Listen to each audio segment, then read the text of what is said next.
Dipendra Singh Hooda. Sir, माननीय सभापति महोदय, भारतीय सेना में अहीर रेजिमेंट की स्थापना की मेरी मांग उठाने की अनुमति देने के लिए आपका धन्यवाद। सभापति महोदय, यदुवंशी शौर्य का इतिहास किसी के परिचय का मोहताज नहीं।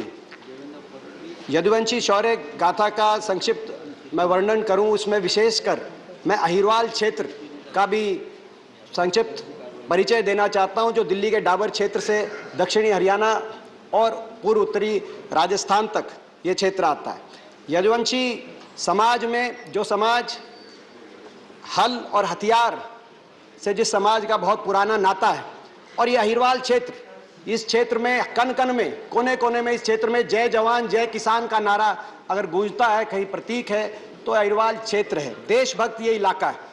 जब जब देश में कोई आक्रमण हुआ, इतिहास ये बताता है, चाहे वो 1398 तैमूर के आक्रमण के समय दुर्जन साल सिंह और जगराम सिंह जैसे वीर योद्धाओं की वीरता से आक्रमणकारियों का सामना किया गया हो, चाहे वो 1739 में नादिर शाह के आक्रमण के समय रेवाड़ी नरेश राव बालकिशन के नेतृत्व में 5000 अहीर भाइयों ने सीमाओं की रक्षा करते अपना बलिदान दिया, या 1857 की क्रांति हो, जिस क्रांति में अहिरवाल नरेश राव तुलाराम जी के शौर्य गाथा को कौन नहीं जानता, उनकी वीर गाथा को, और अहीर भाइयों की वीर गाथा को कोई नहीं जानता। चाहे उसका खामियाजा भी भुगतना पड़ा और ब्रिटिश फौज ने उस समय अहीर भाइयों की भर्ती पर रोक लगाई, लेकिन प्रथम विश्व युद्ध हुआ तो दोबारा से अहीर भाइयों के शौर्य को याद किया गया और 19,500 अहीर सैनिकों की भर्ती की गई।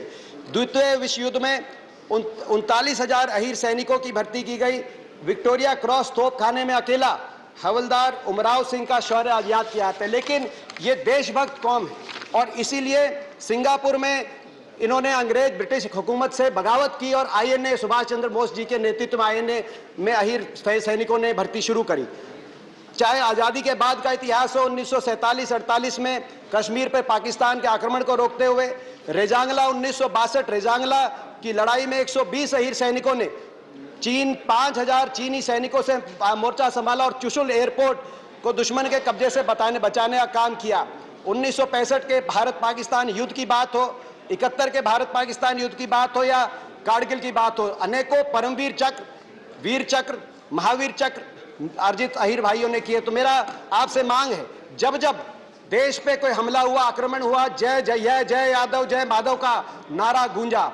अब समय आ गया है कि भारतीय फौज में अहीर रेजिमेंट की स्थापना की जाए। मैं स्वयं आखिर में अपनी बात समाप्त करते हुए कहना चाहता हूं, मेरा भी इलाका पड़ता है, मैं 17 साल से सांसद हूं, शायद ही कोई महीना ऐसा ना जाता हो कि बॉर्डर से कोई डेड बॉडी, कोई शहीद की डेड बॉडी वापस ना आती हो, और शहीद की प्रतिमा।